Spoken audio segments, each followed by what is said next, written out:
जय श्री राम। स्वागत है आपका हमारे YouTube चैनल कहानियों का समूह पर। कहानी का शीर्षक है सेवा का मोल। सुबह के करीब 7 बजे थे। मेरी काम वाली, जिसका नाम माला है, ठंड में ठिठुरती हुई एक पतली पुरानी सी शॉल लपेटे घर के भीतर दाखिल हुई। माला की खासियत यह है कि चाहे बारिश का महीना हो या चिलचिलाती धूप, तपती हुई गर्मी हो या फिर कड़कड़ाती ठंड, मौसम चाहे जो हो, माला वक्त की बड़ी पाबंद है। वह हर दिन अपने समय पर आ ही जाती है।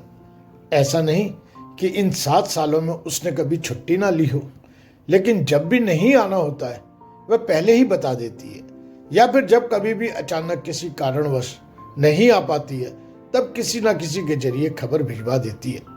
उसकी यही बात उसे औरों से खास बनाती है। मेरे लिए माला केवल मेरी कामवाली ही नहीं है, बल्कि वह मेरे घर का एक हिस्सा भी बन गई है। वह मेरे लिए मेरे परिवार की एक सदस्य है।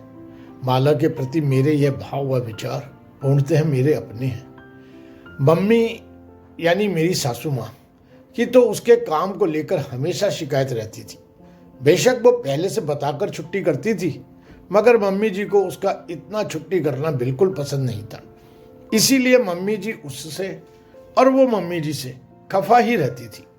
घर के किसी भी अन्य सदस्य का इससे कोई वास्ता नहीं। मम्मी के लिए तो माला केवल एक ऐसी काम वाली है जो हमसे हर महीने जितने रुपए ले जाती है, बदले में वो हमें उतनी ही अपनी सेवाएं देती है। बस इससे अधिक कुछ नहीं है। माला के भीतर आते ही मैं बोली, माला ले पहले गर्मा गर्म चाय पी ले, फिर काम शुरू करना।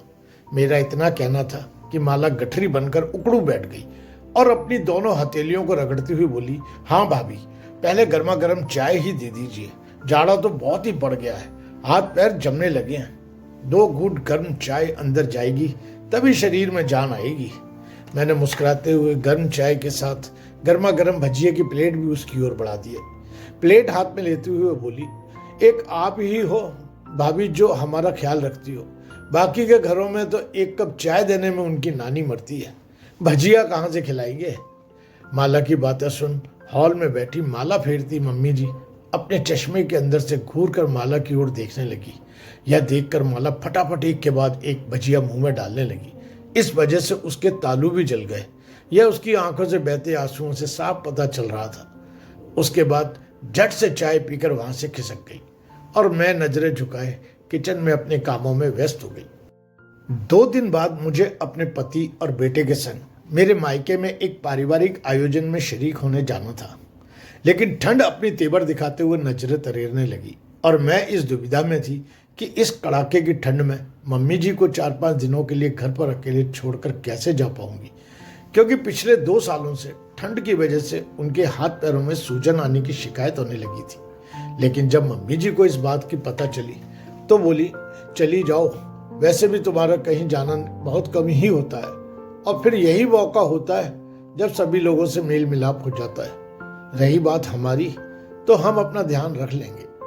मम्मी जी से हरी झंडी मिलते ही मैंने भी जाने की तैयारी शुरू कर दी। जाने से पूर्व मैंने माला को हिदायत दी कि वह मेरे पीछे घर और मम्मी जी का पूरा ख्याल रखे। यदि कोई परेशानी हो या मम्मी जी की सेहत में थोड़ी बहुत भी ऊंच नीच हो तो वह फौरन हमें फोन करके इतला करे।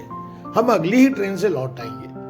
मम्मी जी से आज्ञा लेकर हम सब परिवार मेरे पीहर पहुंच गए। 5 दिनों के उपरांत जब हम घर लौटे तो काफी रात हो चुकी थी। दरवाजा खुला तो जो दृश्य मेरी नजरों ने देखा, उसे देखने की कल्पना शायद ही मेरी आंखों ने कभी भी नहीं की थी। मैंने देखा कि मम्मी जी आराम कुर्सी पर लगभग लेटी हुई है और माला उनके पैरों की मालिश कर रही है। यह देख मैं तेज कदमों से उनकी ओर बढ़ी और उनके करीब पहुंचकर बोली, क्या हुआ मम्मी जी, सब ठीक तो है? मम्मी जी, आपकी तबीयत तो ठीक है?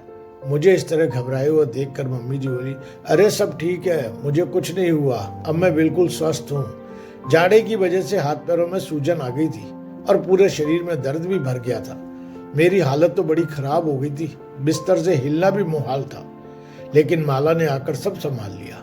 उसके हाथों से गर्म तेल की मालिश और सिकाई से अब आराम है। यह सुनते ही मैंने कहा, तो आपने हमें फोन क्यों नहीं किया? कई बार फोन लगाने की कोशिश की, पर तुम में से किसी का फोन ही नहीं लगा। तभी माला बोली, इसीलिए तो मैं 3 दिन से घर नहीं गई हूँ, यहीं बाजी के पास रुक गई थी।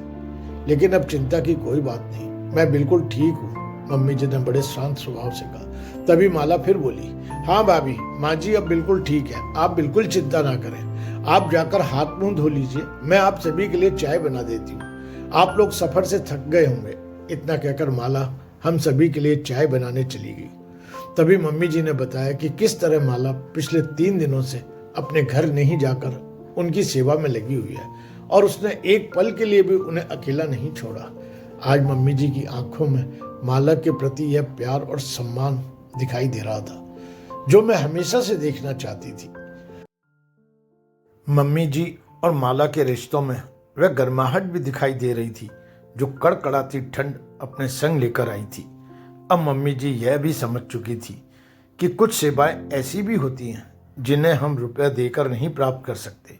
इस तरह की निःशुल्क सेवा का मोल केवल कृतज्ञता व प्यार से ही चुकाया जा सकता है। पोस्ट पसंद आए तो कृपया पेज को लाइक एवं फॉलो करें एवं कमेंट्स में अपना सुझाव व्यक्त